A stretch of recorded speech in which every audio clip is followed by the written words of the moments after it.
2017 के पहले जो लोग प्रदेश में लूट खसोट मचाए थे, आज जब उनके सपनों पर पानी फिर चुका है तो अब टीपू भी चले सुल्तान बनने।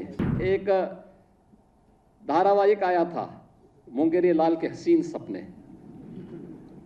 सपना देखना वैसे भी इन लोगों को सपने ही दिखाई देते हैं। सपने देखने की इन लोगों की आदत रही है और आज ये लोग फिर से अपना रंग और रोगन बदल करके फिर नए रूप में आपके सामने प्रदेश की जनता को गुमराह करने के लिए फिर से आना चाहते हैं। बुलडोजर पे हर एक व्यक्ति के हाथ नहीं फिट हो सकते,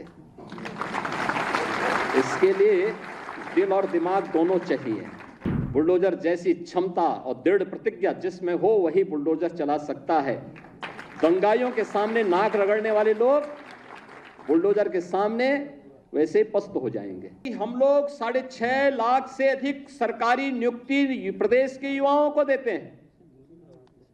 इन युवाओं ने अपनी ऊर्जा और प्रतिभा का लाभ प्रदेश को दिया है।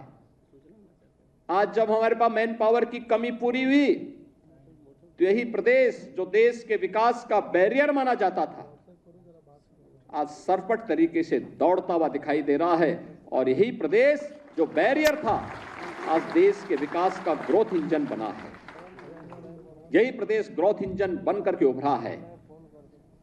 आज से 7.5 वर्ष पहले यह प्रदेश देश की 7वीं बड़ी अर्थव्यवस्था के रूप में जाना जाता था कि अर्थव्यवस्था में 7वें नंबर पर थे। आज यही प्रदेश नंबर 2 की अर्थव्यवस्था बन चुका है। और मेरा यह मानना है कि नियुक्ति की प्रक्रिया जितनी पारदर्शी होगी और जितनी निष्ठा और ईमानदारी के साथ नियुक्ति हो रही है, उसी निष्ठा और ईमानदारी के साथ अगर हर कार्मिक कार्य करने लग जाएगा तो अगले 3 से 4 वर्ष में उत्तर प्रदेश देश की नंबर 1 की अर्थव्यवस्था होगा। नंबर 1 की अर्थव्यवस्था का मतलब हर हाथ को काम होगा, हर चेहरे पर खुशहाली होगी, हर बेटी सुरक्षित होगी, हर व्यापारी का सम्मान होगा, अन्नदाता किसान प्रसन्न होगा और समाज में चारों ओर खुशहाली होगी। और उस खुशहाली को लेकर के ही डबल इंजन की सरकार कार्य कर रही है, बिना भेदभाव के कार्य कर रही है। 2017 के पहले जो लोग प्रदेश में लूट खसोट मचाए थे, आज जब उनके सपनों पर पानी फिर चुका है तो अब टीपू भी चले सुल्तान बनने। सपना देख रहे हैं, सपना देख रहे हैं। आपने देखा होगा ना, आज से 8-10 वर्ष पहले एक धारावाहिक आया था, मुंगेरी लाल के हसीन सपने। सपना देखना वैसे भी इन लोगों को सपने ही दिखाई देते हैं। सपने देखने की इन लोगों की आदत रही है, क्योंकि तब जब जनता ने इन्हें अवसर दिया था तब उन्होंने प्रदेश के युवाओं के भविष्य के साथ खिलवाड़ करने में कोई गुरेज नहीं की थी। पहचान का संकट खड़ा किया था, पहचान का संकट खड़ा किया था प्रदेश के सामने, युवाओं के सामने, व्यापारियों के सामने, यहां के उद्यमियों के सामने। और इन युवाओं के भविष्य के साथ खिलवाड़ किया था। आज तो मैं देख रहा था, ये युवा आज तो चाहे वह किसी भी जिले का हो, आज नियुक्ति प्राप्त करने का अधिकारी दिखता है, बेझिझक आ सकता है। और इसलिए मैं कह रहा हूं कि आपकी प्रतिभा है, आप सिलेक्शन हो गए। आप में क्षमता थी, आपका सिलेक्शन हो गया। कोई आपके मार्ग में बैरियर नहीं बना। और आपकी योग्यता और क्षमता के बाद भी अगर कोई बैरियर बनता तो उसी बैरियर को हटाने के लिए तो हम लोग हैं, ये मंच है, उसी बैरियर को हटाने के लिए हम लोग यहां पर आए हैं। और आगे भी हम इस बात के लिए आश्वस्त करते हैं प्रदेश के युवाओं को कि उनकी योग्यता और क्षमता के सामने अगर कोई बैरियर बनेगा, उस बैरियर को हटाएंगे, उस बैरियर को तोड़ेंगे। और जो लोग फिर भी बेईमानी और भ्रष्टाचार फैलाएंगे तो उनकी संपत्ति को कुड़क करके गरीबों में वितरित करने का काम भी करेंगे, कोई गुरेज नहीं करेंगे। लेकिन जिन लोगों को अवसर मिला उन्होंने पहले पहचान का संकट खड़ा किया अपनी अराजक गतिविधियों से, अपने भ्रष्टाचारी गतिविधियों से, और फिर प्रदेश को दंगों की आग में झोंकने का काम भी किया था। प्रदेश के शांतिपूर्ण और सौहार्दपूर्ण माहौल को आपस में ही लड़ाने का काम किया। पहले जाति जाति को लड़ाया, फिर वर्ग, मत और मजहबों को आपस में ही भिड़ाने का काम किया। महीनों दंगों की आग में झुलसता रहा उत्तर प्रदेश। तो उत्तर प्रदेश जब शांति और सौहार्द नहीं रहेगा, कोई निवेश क्यों करेगा? विकास कैसे हो पाएगा? पहचान का संकट खड़ा होगा, हर तबके का व्यक्ति तबाह होगा। और आज ये लोग फिर से अपना रंग और रोगन बदल करके फिर नए रूप में आपके सामने प्रदेश की जनता को गुमराह करने के लिए फिर से आना चाहते हैं। बुलडोजर पे हर एक व्यक्ति के हाथ नहीं फिट हो सकते। इसके लिए दिल और दिमाग दोनों चाहिए, दिल और दिमाग दोनों चाहिए। बुलडोजर जैसी क्षमता और दृढ़ प्रतिज्ञा जिसमें हो वही बुलडोजर चला सकता है। दंगाइयों के सामने नाक रगड़ने वाले लोग बुलडोजर के सामने वैसे ही पस्त हो जाएंगे। और इसीलिए मैं आप सबसे कहना चाहता हूं कि प्रदेश सरकार ने जो प्रक्रिया अपनाई है पारदर्शी तरीके से, अपेक्षा भी हम यही रखते हैं। जनता से जुड़े हुए कोई भी कार्य, कोई देर नहीं होनी चाहिए। ईज ऑफ लिविंग के लक्ष्य को प्राप्त करना, ईज ऑफ डूइंग बिजनेस जब हम लोग आए थे, यानी व्यवसाय की सुगमता जब हम लोग आए थे 17 में 14वें नंबर पर उत्तर प्रदेश था। आज हम अचीवर स्टेट हैं। 1 और 2 की लड़ाई में उत्तर प्रदेश आज आगे बढ़ रहा है, तेजी के साथ आगे बढ़ रहा है। हमने रिफॉर्म किए, प्रदेश को आगे बढ़ाया। आज परिणाम था, जिस उत्तर प्रदेश में कोई निवेश करने नहीं आता था, 40 लाख करोड़ रुपए के निवेश के प्रस्ताव उस उत्तर प्रदेश को प्राप्त हुए हैं। 40 लाख निवेश के प्रस्ताव का मतलब सीधे 1.5 करोड़ नौजवानों को नौकरी। अनुमान करिए, पहले कोई निवेश करता नहीं था, जो उद्योग थे वे अपना बंद करके भाग रहे थे। आज 1.5 करोड़ नौजवानों को इस निवेश के माध्यम से नौकरी मिलेगी, नए रोजगार के सृजन होंगे। परंपरागत उद्यम जो बंद हो रहा था दंगों के कारण, अराजकता के कारण, गुंडागिर्दी के कारण, यह उद्योग फिर से पुनर्जीवित हो गया है। 1 डिस्ट्रिक्ट 1 प्रोडक्ट के माध्यम से पूरे देश का एक ब्रांड बन गया। हर जनपद का अपना प्रोडक्ट है। इसने लाखों लोगों को कार्य दिया है, नए रोजगार का सृजन किया है। प्रदेश में लगातार इनके माध्यम से आज विकास की प्रक्रिया के साथ हम आगे बढ़े हैं। कनेक्टिविटी बेहतर हुई है, एक्सप्रेसवे के रूप में, इंटर स्टेट कनेक्टिविटी के रूप में, जनपद मुख्यालयों को 4 लेन के साथ जोड़ा गया है। यह वही प्रदेश है जिसमें वेतन देने के लिए पैसा नहीं था। आज हम रेवेन्यू सरप्लस स्टेट के रूप में देश के सामने है। सबसे बड़ी आबादी है, वेतन की कोई समस्या नहीं, भत्तों की कोई समस्या नहीं, विकास के लिए किसी भी पैसे की किसी प्रकार की कोई कमी नहीं है। हम सड़क भी बना रहे हैं, बिजली भी पहुंचा रहे हैं, जनता के लोक कल्याणकारी कार्यक्रम को भी आगे बढ़ा रहे हैं। 1 करोड़ परिवार तो ऐसे हैं जिनको 12,000 रुपए सालाना पेंशन की सुविधा डबल इंजन की सरकार प्रदान कर रही है। ये तभी कर पा रहे हैं जब प्रदेश के पास पैसा है। भीख मांग के दान नहीं दिया जाता है, ये जब क्षमता है तब सरकार इसको कर पा रही है। कन्या सुमंगला योजना के माध्यम से बेटी के जन्म लेने से लेकर के स्नातक तक की पढ़ाई के लिए 25,000 रुपए सरकार उपलब्ध करवा रही है। इसलिए क्योंकि प्रदेश के पास पैसा है। सामूहिक विवाह योजना के माध्यम से बेटी की शादी के लिए प्रदेश सरकार पैसा उपलब्ध करवा रही है, बिना भेदभाव के उपलब्ध करवा रही है। इसलिए क्योंकि प्रदेश के पास पैसा है।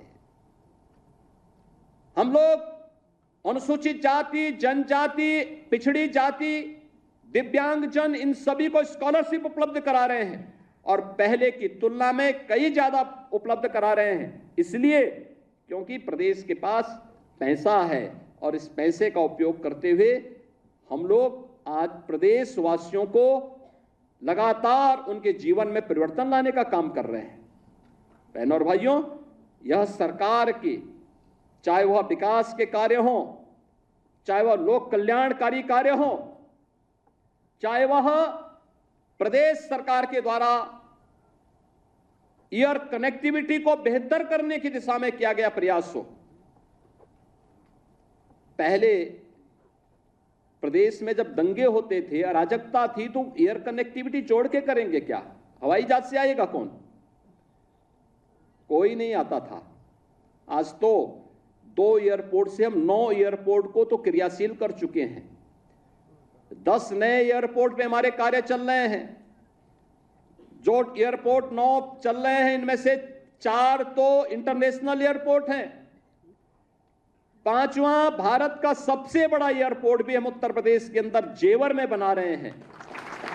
आखिर यह काम लंबे समय तक प्रदेश में शासन करने वाली कांग्रेस, समाजवादी पार्टी या बहुजन समाजवादी पार्टी क्यों नहीं कर पाई? इंफ्रास्ट्रक्चर क्यों नहीं दे पाए? ये तो बिजली देने में भेदभाव करते थे, ये लोग तो सड़क बनाने में भेदभाव करते थे, ये लोग तो नौजवानों को नौकरी देने में भेदभाव करते थे। कोई कल्पना भी नहीं कर सकता। मैं भी बैठा हुआ था यहां पे, ओम प्रकाश राजभर जी मुझे बता रहे थे कि पहली बार पंचायती राज विभाग में किसी राजभर की नियुक्ति हो रही है। और मुझे लगता है तो देखिए, उनकी पीड़ा, एक राजभर नौजवान की नियुक्ति, ये चीजें दिखाती हैं पारदर्शी तरीके से नियुक्ति हो रही है। आखिर वह नौजवान भी तो होगा, वह भी तो प्रदेश का हिस्सा है, क्यों नहीं उसकी नियुक्ति होनी चाहिए थी? मैं देख रहा था नियुक्ति पत्र, जब मैं देख रहा था, प्रयागराज का एक नौजवान और एक बेटी, दोनों नियुक्ति पत्र प्राप्त किए, दोनों अनुसूचित जाति से जुड़े हुए थे। इनका भी पहले अधिकार होता था, क्यों नहीं इनको नियुक्ति पत्र मिलती थी? कारण था नियत साफ नहीं थी। चाचा और भतीजे में होड़ लगती थी वसूली को लेकर के, कौन कितना वसूल कर ले। एरिया बटे हुए थे। मैं देख रहा हूं ना इस समय कुछ आदमखोर भेड़िया प्रदेश के अंदर अलग अलग जनपदों में उत्पात मचा रहे हैं, और कमोबेश यही स्थिति 2017 के पहले प्रदेश की थी। ये लोग उस समय कितनी तबाही मचाए हुए थे, किसी से छुपा हुआ नहीं है। और इनके भी एरिया बटे हुए थे वसूली के, कहीं चाचा, कहीं भतीजे। महाभारत के सारे रिश्ते थे, सारे रिश्ते। फेल हो जाएगा। महाभारत का दूसरा दृश्य वहां देखने को मिलता था, और वही दृश्य उस समय भी देखने को मिलता था। बहन और भाइयों, मैं तो केवल आपसे एक ही बात कहूंगा, ये जो लोग बोलते हैं इनको अवसर दिया गया था, जब उन्होंने नहीं किया है और जब इन्हें अवसर मिला है कि वो लूट खसोट किए हैं, तो इनको फिर से ये लोग कुछ भी बोले, कभी विश्वास करने की आवश्यकता नहीं। ये लोग बोलते रहेंगे क्योंकि इनके पास अब बोलने के सिवाय कुछ भी नहीं बचा हुआ है। जनता इनको देख चुकी है, इनका की गुंडागर्दी देख चुकी है, इनकी अराजकता देख चुकी है, इनके द्वारा किए जाने वाले अमर्यादित आचरण को देख चुकी है। हमें सावधान होकर के केवल एक लक्ष्य होकर के कार्य करना है, और लक्ष्य है जिस विभाग में हम नियुक्ति पत्र प्राप्त कर रहे हैं, उस विभाग को सर्वोत्तम विभाग के रूप में स्थापित करना। आप अगर अपने कर्तव्य का ईमानदारी पूर्वक निर्वहन कर रहे हैं, तो आपके द्वारा किया जाने वाले प्रयास उत्तर प्रदेश को देश की नंबर 1 की अर्थव्यवस्था बनाएगा, और उत्तर प्रदेश देश की नंबर 1 की अर्थव्यवस्था बन जाएगा। तो बहनों और भाइयों, कोई कारण नहीं कि प्रधानमंत्री मोदी जी का जो विजन है 2047 में भारत को विकसित भारत के रूप में स्थापित करना, तो विकसित भारत की संकल्पना को साकार करने में आपकी भी भूमिका होगी, आपका भी नागरिक कर्तव्य के रूप में आप भी अपने दायित्व का निर्वहन कर पाएंगे। और कौन ऐसा दुर्भाग्यशाली भारतीय होगा जो अपने देश को विकसित नहीं चाहता होगा? अगर कोई भारत को विकसित होने के लिए, होने में उसको कोई गुरेज है, कोई संकोच है, तो उसको फिर भारतीय होने का अधिकारी भी वह नहीं है। अगर किसी को अपने देश के विकसित होने में भी खुशी की अनुभूति न होती हो तो। और इसलिए विकसित भारत की संकल्पना को साकार करने के लिए हम सबको प्राणपण से जुटना है। और इसके लिए